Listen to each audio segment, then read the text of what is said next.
In the 5th year of being with Gerald, we were finally about to get married. People always assumed I was with him for his money, but I didn't care what they thought. My heart and soul were entirely wrapped up in him. Gerald wasn't a playboy, and in the 5 years we'd been together, I'd never heard a hint of him being unfaithful. The night before our wedding, I got a call from one of Gerald's friends. He was drunk and needed me to pick him up. I stood outside the private room, unsure if it was intentional, but overheard them talking. Gerald was being his usual charming self. That actress just posted on Instagram that she cut her hand, and Gerald flew 10 hours just to comfort her. Aren't you worried you won't make it back for your wedding? Gerald's careless laughter rang out. Who cares? He responded. If Antonia wants to wait, she can. If not, then she can leave. The others laughed and flattered him. You've got women wrapped around your finger. Gerald, clearly enjoying the attention, responded lightly, yeah, we broke up because Daphne couldn't focus on anything but her career. My family needs an heir. It doesn't matter who I marry. Antonia's obedient, she's got no drive. She's happy to rely on me. Another round of laughter followed. My stomach twisted. Gerald's voice slurred as he continued, when she gets here, I'll have her drink and play games with all of you. Isn't she allergic to alcohol? Someone asked. She's just being dramatic, Gerald scoffed. She can take medicine if it's really a problem. If she's too stubborn to do that, how does she expect to join my family? If she refuses, I'll just pour these drinks all over her. It felt like a blade cutting through me. I couldn't believe the things he was saying about me behind my back. And to make it worse, I had no idea he'd been involved with Daphne. I knew Daphne, though. She was a famous actress who'd occasionally hung around with Gerald and his friends. As I stood there, debating whether to go in, I was interrupted by a soft cough. A man leaned casually against the doorframe of the adjacent private room, cigarette dangling from his lips. He looked calm and collected, his sharp features almost mocking. Why bother going in? He asked lazily. Let me take you home. It was Harvey, the undisputed heir of one of the city's wealthiest families. While other rich kids still operated under the shadow of their parents, Harvey was at the top of his family's empire. He rarely showed up at the casual gatherings Gerald organized, but tonight, it seemed he was handling business in a nearby room. I followed him downstairs and out of the club. My mind was still racing, but I didn't hesitate to get into his luxury car. The driver asked for my address, and we drove off in silence. Harvey and I sat apart, neither of us in the mood for small talk. He probably only knew me from passing moments, so there was nothing for either of us to say. When we arrived at my place, I thanked him quietly and said goodbye. He nodded curtly and I walked inside. Gerald's dog ran to greet me, wagging its tail, but quickly returned to its bed when it realized it was just me. Gerald had gotten the dog before we got together, and I had always been afraid of dogs and mildly allergic to them. Every time I suggested sending the dog to his parents' house, he would dismiss the idea. The conversation always ended with, "It's just a dog." I stood there for a moment, then searched online for photos of Daphne's dog. Naturally, a celebrity like her had fans who kept track of her life. And sure enough, the dog she often carried around in her arms years ago was the same one Gerald treated like his own child. I tortured myself by scrolling through the fan-curated timeline of Daphne's life. Just 2 days ago, Gerald had told me he had an urgent business trip to Paris. I had even canceled a meeting with a client to rush home and help him pack. Turns out, he'd known Daphne was in Paris for a travel show and that she'd cut her hand while cooking.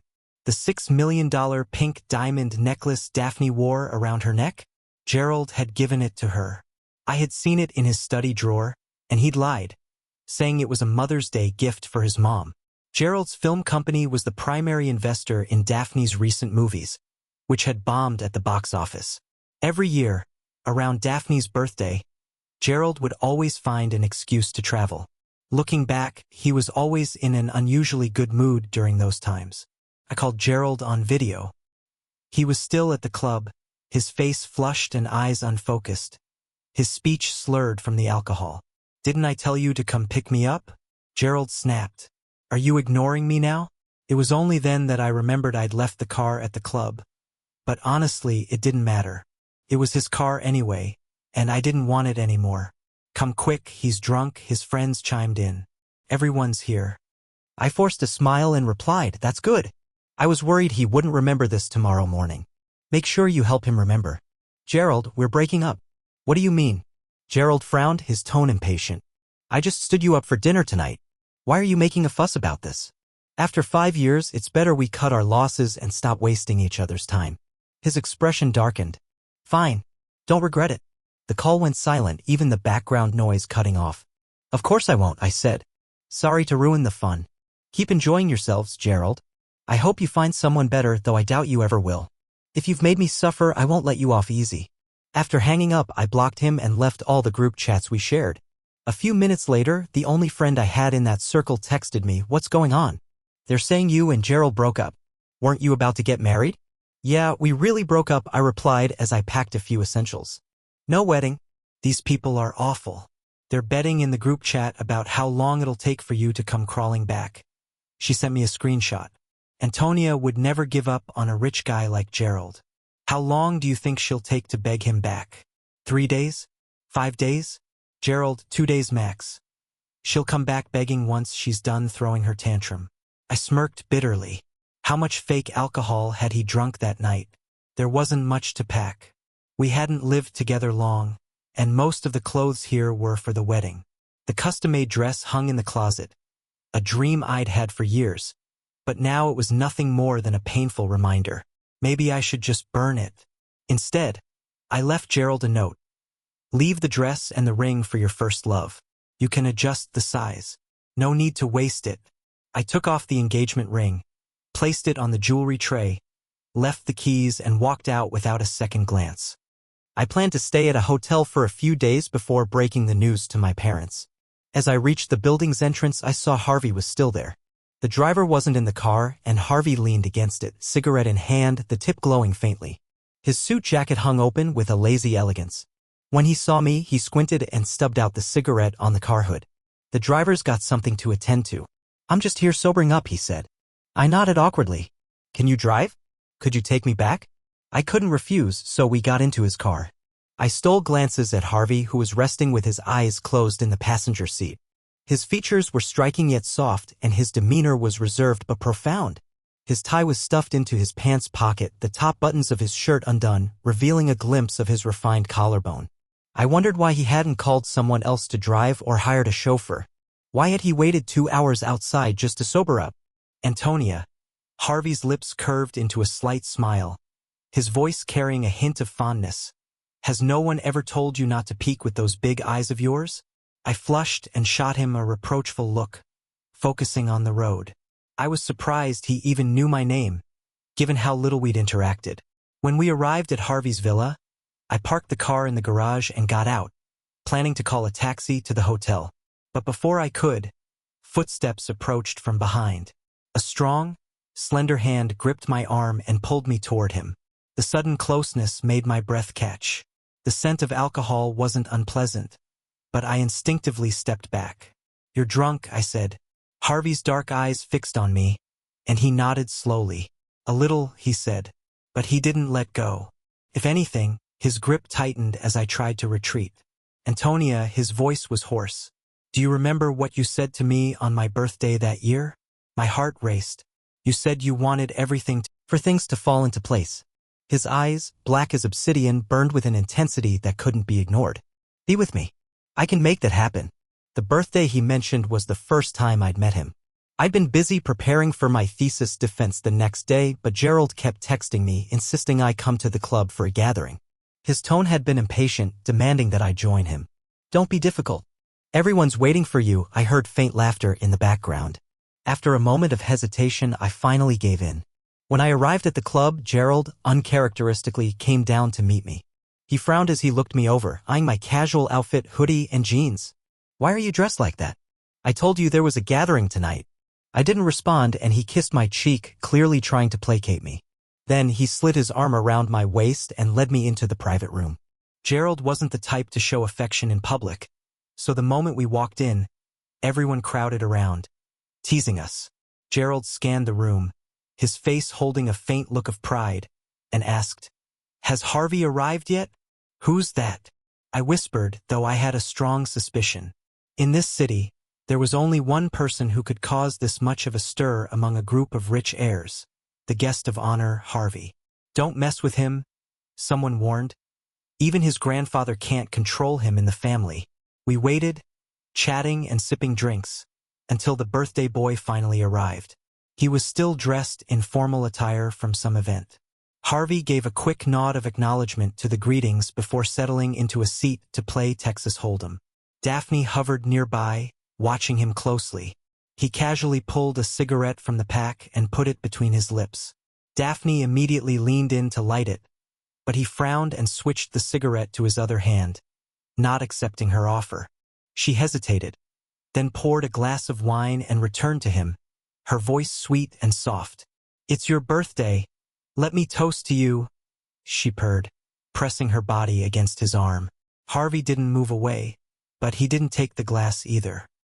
His expression stayed cold, his eyes never even glancing in her direction.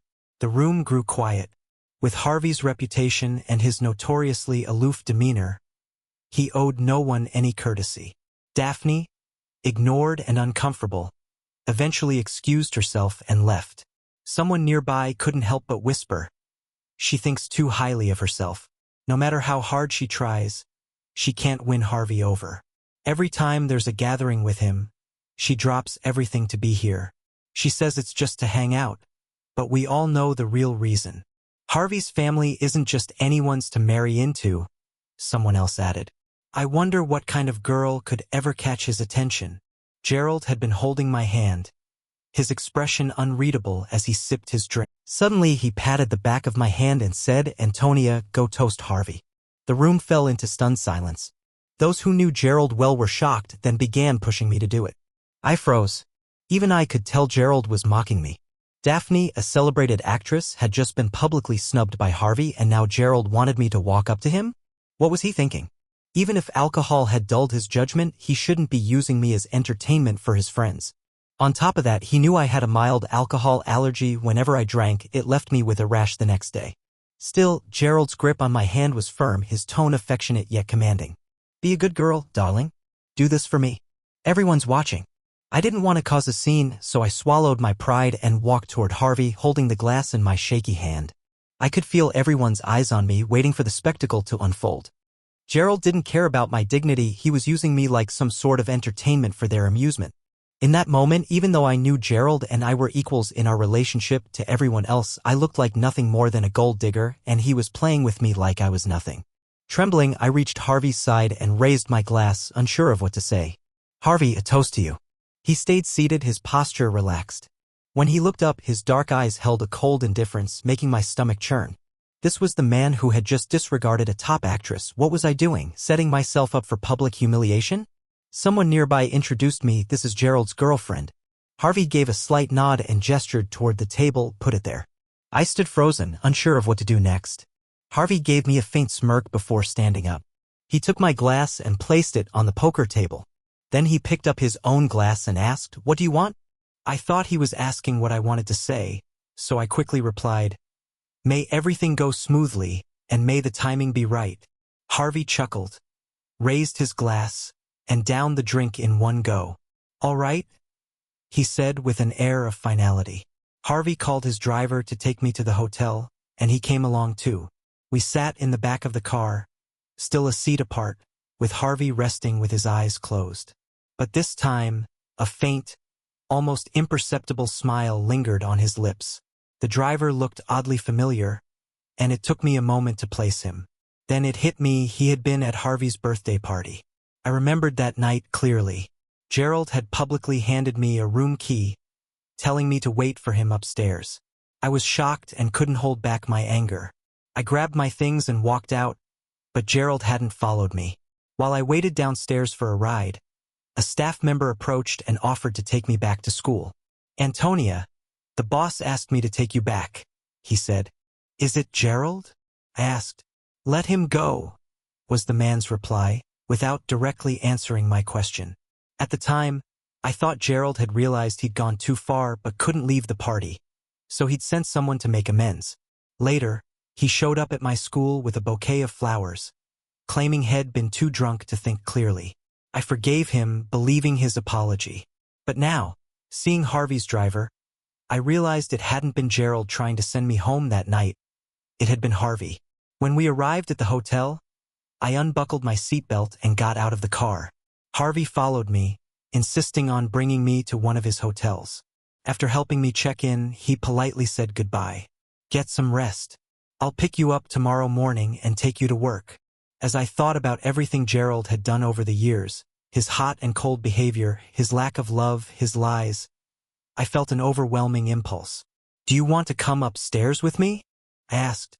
Harvey smiled, took my hand, and gave it a gentle squeeze. That's not why I'm here. Go on up. I hesitated but then grabbed his hand and stared into his eyes without saying a word. Antonia. Harvey's voice was rough, his usually indifferent eyes now filled with unmistakable desire. Don't provoke me. In the elevator, my heart pounded so loudly I thought it might burst. It may sound unbelievable, but in the 5 years I had been with Gerald, we'd never gone beyond kissing. I'd even felt grateful, thinking that Gerald was different from the others in his circle, that he respected me too much to push for more. But now it all seemed laughably ironic. He had been saving himself for Daphne, but I wasn't going to save myself for him. What was over was over. There was no turning back. Besides, Harvey was an absolute catch.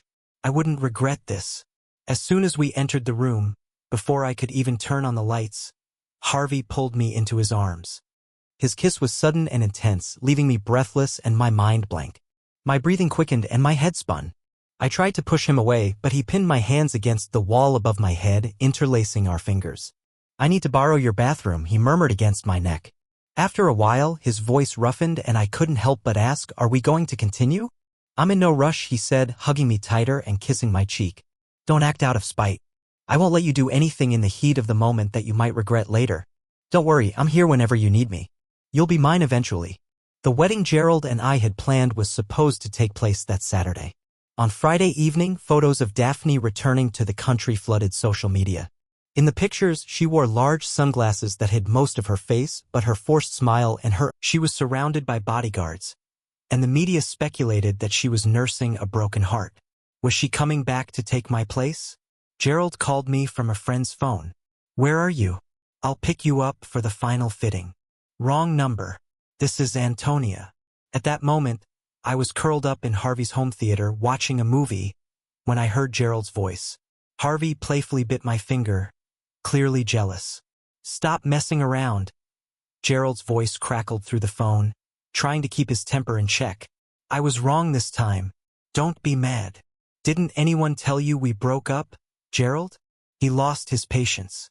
Enough is enough. The wedding's tomorrow, and everyone's coming. My family can't afford this embarrassment. The bride's missing. You remember me, right? But your first love is back. Go find your celebrity. Isn't she the spokesperson for your company? You two should just get married and save on advertising. I shot back. You were just joking about Daphne, right? You two broke up a long time ago. You're just friends now, aren't you? Gerald paused, then stammered, it's just a joke. Daphne and I broke up. We're just friends. I didn't tell you because I thought it might make you uncomfortable. He was trying to smooth things over with lies again, but this time I wasn't buying it. That's none of my business anymore. I'm with someone else now. What? Gerald's voice turned furious. I'm giving you one last chance. Don't know Harvey had heard enough. He took the phone from me. Let me say it again. My girlfriend is busy tomorrow, he said calmly, then hung up and tossed the phone onto the couch, giving me a look that clearly said, how did you ever end up with someone like that?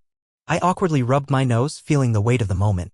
Everyone makes mistakes when they're young, right? Over the years, my friends had often pointed out how I was being manipulated by Gerald, but we had shared good times too. He hadn't always been the villain in my story. There was a time when he'd seemed like my hero. During my senior year of college, I entered a major design competition only to have my work plagiarized by a classmate. Reporting her could have gotten her expelled, ruined her career.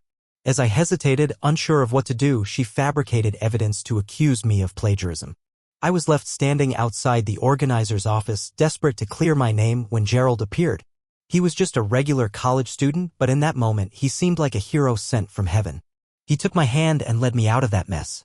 Even though I knew the gap between our statuses was huge and our values would inevitably clash, Gerald felt different.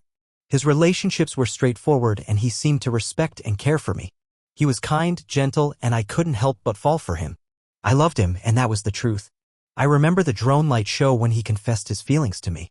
I remember every anniversary, every date, and every surprise he sprang on me.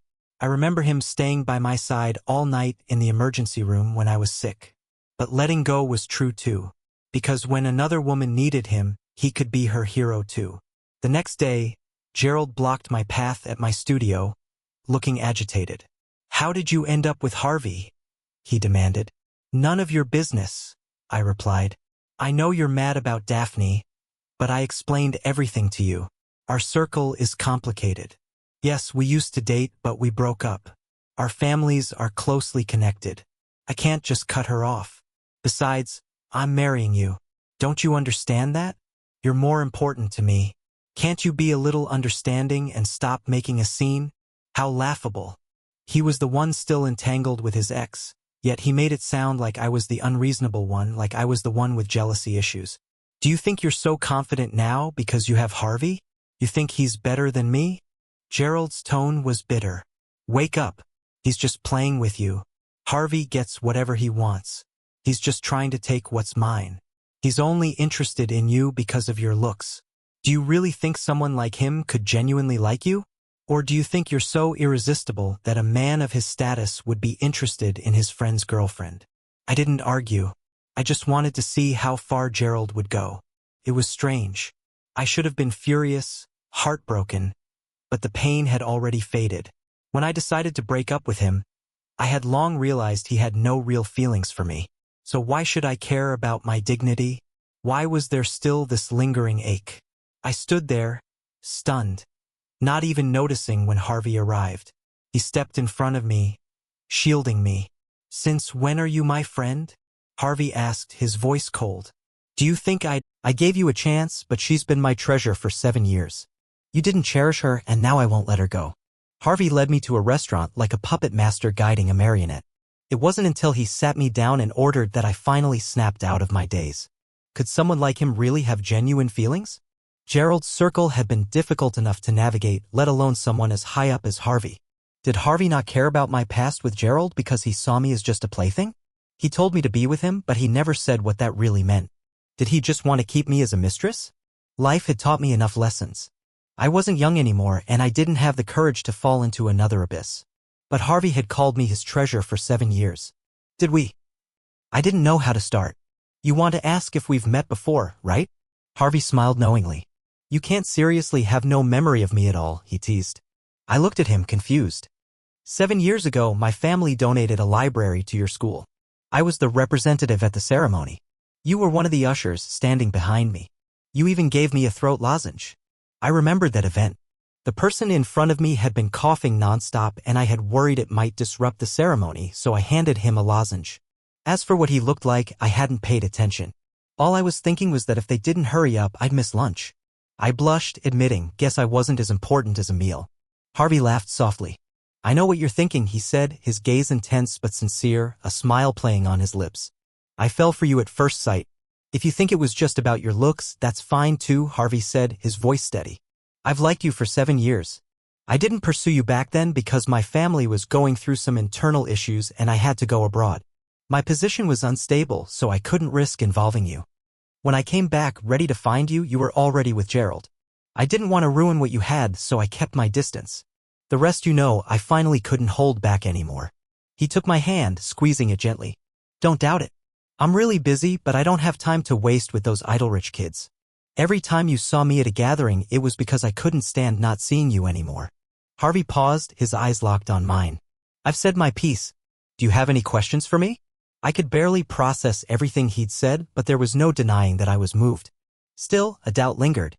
Could I really trust him? "Harvey, I might not be able to jump into a new relationship right away," I said, hesitating. "That wouldn't be fair to you."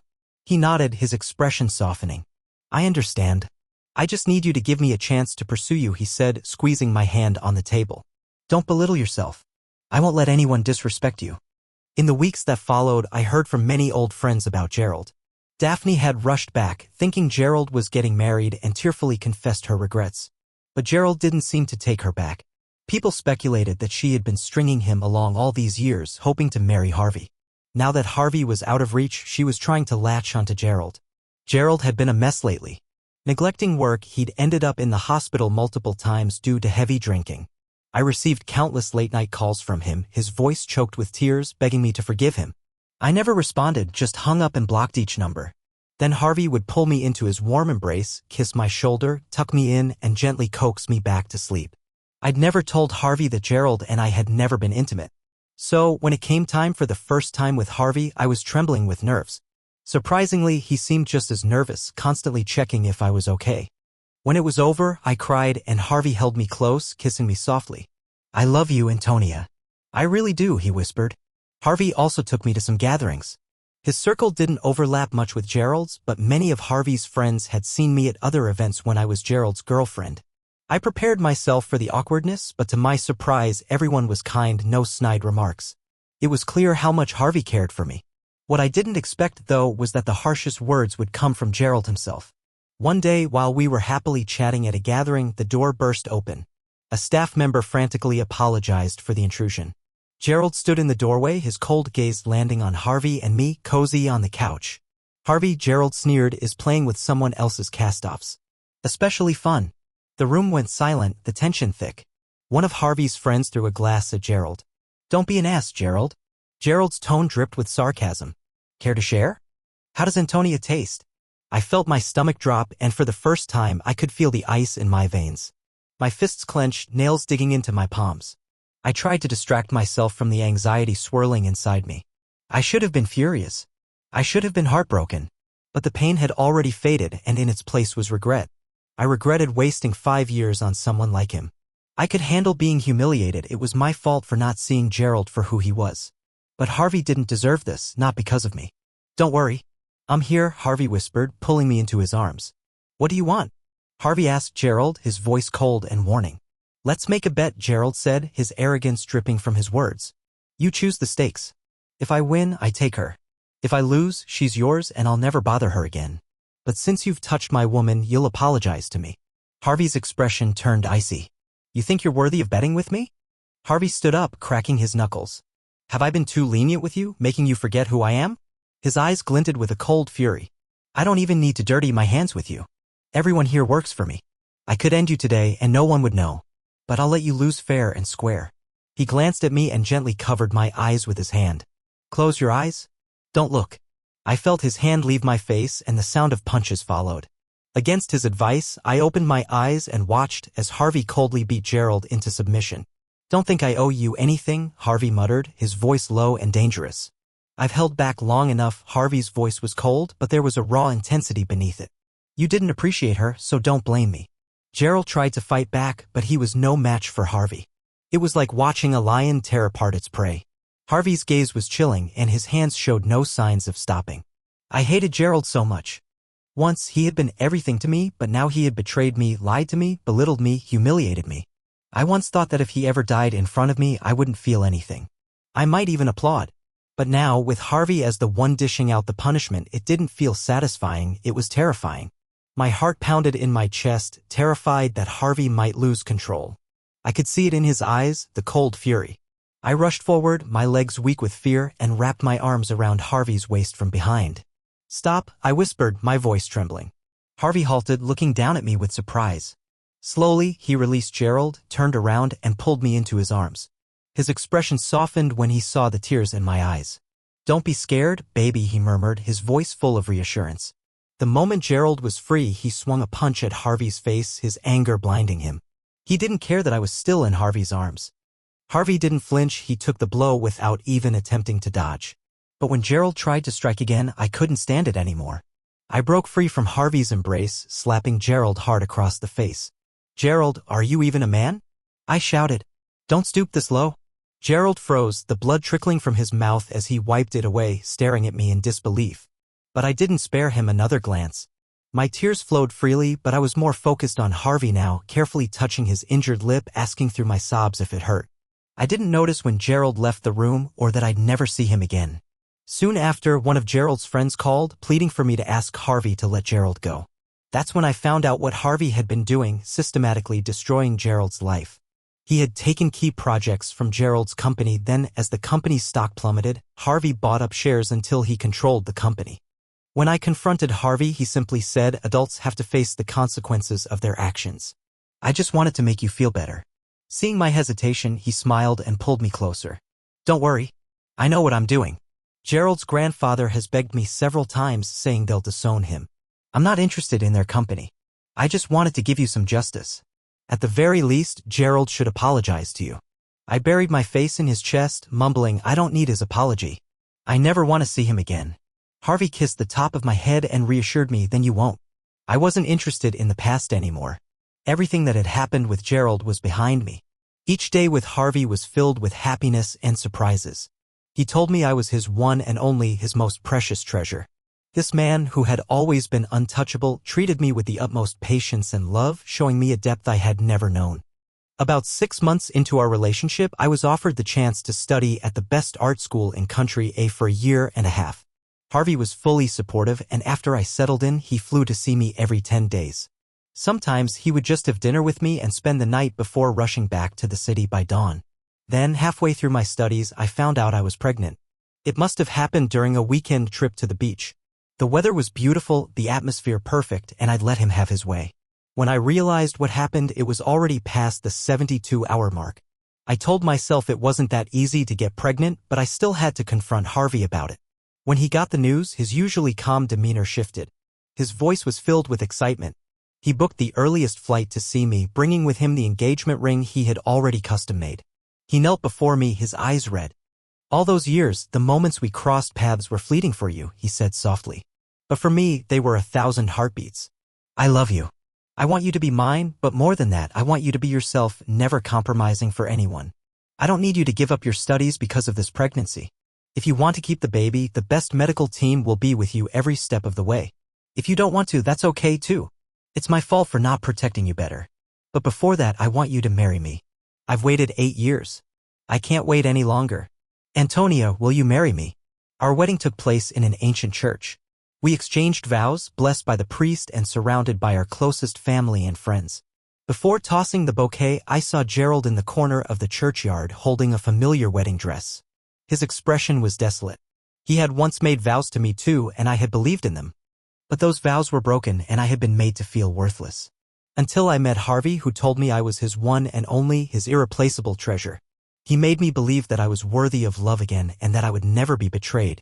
I think I might be the only one who knows Harvey's secret. That time, when his family donated a library to the university, a group of us university alumni gathered for a party. Harvey was in an unusually good mood that night. Not only did he stay the entire time, but he also got drunk, something rarely seen from him.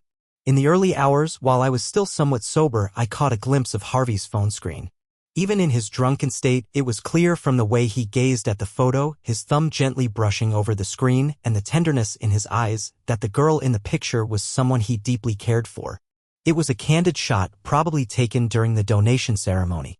The girl had a sweet, innocent beauty, not my type at all. I preferred someone more glamorous like Daphne. But seeing Harvey look at her like that, I realized this was what he looked like when he was in love.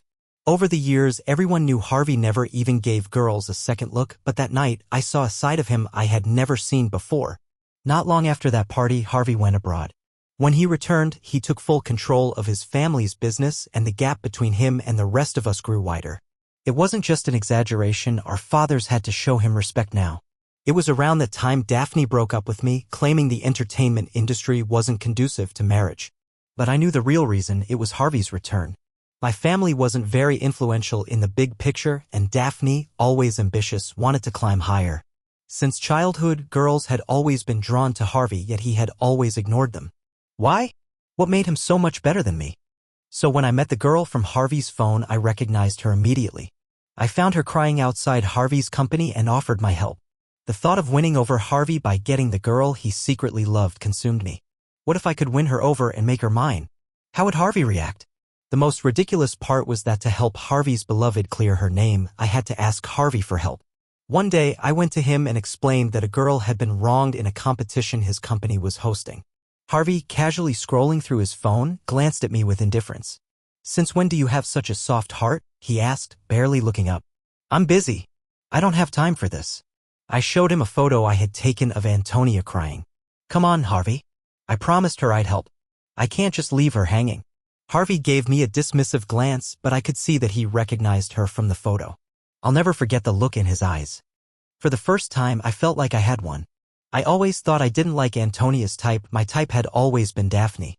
But here I was, dating the girl Harvey loved just to get a rise out of him. At first, I dated Antonia just to see how Harvey would react. I wanted him to see how the girl he loved was now with someone else, how she obeyed me and submitted to me. For a while, I took pleasure in bringing her to gatherings even when Harvey wasn't around. I wanted him to hear from others how the girl he adored now had eyes only for me. Even when people called her a gold digger, she didn't care. So, when Harvey's birthday came, I made sure to organize a party and insisted Antonia attend. I didn't expect Harvey to publicly snub Daphne, but I wasn't going to let it slide. I wanted him to see that Antonia was my girlfriend, that she would do whatever I asked, no matter how humiliating. I handed Antonia a room key in front of everyone, knowing how despicable it was. When she left, I didn't go after her. I wanted Harvey to see her humiliation. All those years, I thought I only loved Daphne. But during my time with Antonia, I enjoyed having her trust and complete dependence while secretly seeing Daphne behind her back. I knew it was wrong, but the thrill of being with Daphne was something Antonia couldn't give me. When Antonia broke up with me, I panicked. For the first time, I knew I was a scumbag, unable to let go of Daphne, but unwilling to lose Antonia. But it was only then that I realized I had no desire to marry Daphne, even though she was willing to give up her career for me. What I truly wanted was to see Antonia in that wedding dress, saying I do in front of everyone. I regretted it. I wanted her back. I thought she was just trying to make me beg. But Antonia was serious. I never expected Harvey, proud, untouchable Harvey, to step back for her. Even after I said all those things, he didn't care. The day Harvey and I fought at the club, I finally realized the girl who once had eyes only for me no longer looked my way. Her eyes were now solely for Harvey. The cut on Harvey's face meant nothing compared to my injuries. In that moment, Antonia didn't even spare me a glance. She just kept crying, asking Harvey if he was okay. All I got was a hard slap across my face. Did it hurt? Yes. My heart ached so much I thought it might stop. I had finally lost the girl who once loved me with all her heart. Harvey eventually gave up control of my family's company, on the condition that I leave City B and never show up in front of Antonia again. My family exiled me abroad, stripping me of all rights to the family business. I was left with nothing. All my friends abandoned me. Harvey, once the untouchable one, now avoided me like the plague. On what would have been mine and Antonia's first wedding anniversary, I heard she was studying abroad. I went to great lengths to find her address. When I knocked on the door, Harvey answered, wearing only sleep pants, his bare chest and sleepy eyes glaring at me. "My wife is pregnant. She's still asleep," he said. "What do you want?" From inside, I heard Antonia's soft, sleepy voice. "Who is it?" Defeated, I turned and left. I went to Antonia's wedding, hiding in a corner of the church like a thief, stealing glimpses of the happiness I could have had. My girl, who had once dreamed of a future with me, now stood in the church she'd always wanted. Sunlight streamed through the stained glass, flowers filled the room. Harvey had made her dream come true. I watched the girl I loved become the most beautiful bride in the world. I watched her say I do, through tears, as Harvey kissed her. My throat tightened. I felt bitter and dry. If I could go back to that night, I would never have let any of this happen. I know Antonia saw me, but her gaze didn't linger. She didn't even seem to recognize me anymore, her expression unchanged, as if I were a complete stranger. And why wouldn't it be?